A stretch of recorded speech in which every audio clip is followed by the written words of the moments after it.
ashobora gushora imizi. Cannot root really. Umuntu ukunda ndi hagati y'Imana n'isi. Ask some between God and the world. Whom do you love?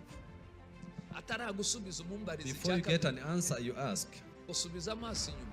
Take a retrospection. Icyuha umwanya mwinshi. Whatever that consumes Ibi much of your sifata time. umwanya we mwinshi. If the world has much of your time, niyo mana yawe. that is your God. Iba ari Imana. If it is God, itwara umwanya we mwinshi. then it will take mubaze the ni iki giteye gitwara umwanya wawe. among the two, which take. ikikubona kenshi nicyo ukunda. So ultimately, what takes much of ikizabikubwira time is umukobwa ufite umuhungu wafiyanshije the gentleman you go cyangwa in love n'umukobwa with, or maybe a girl, ahindura na kampani. would change immediately. umwanya wose aba ari kuri chat Most of the time is on na chat. telefone. iyo batari kumwe face to face baba bari kumwe kuri chat. They are chatting. umwanya uba yawuhaye uwakunda. Much of the time it has been allocated to that person.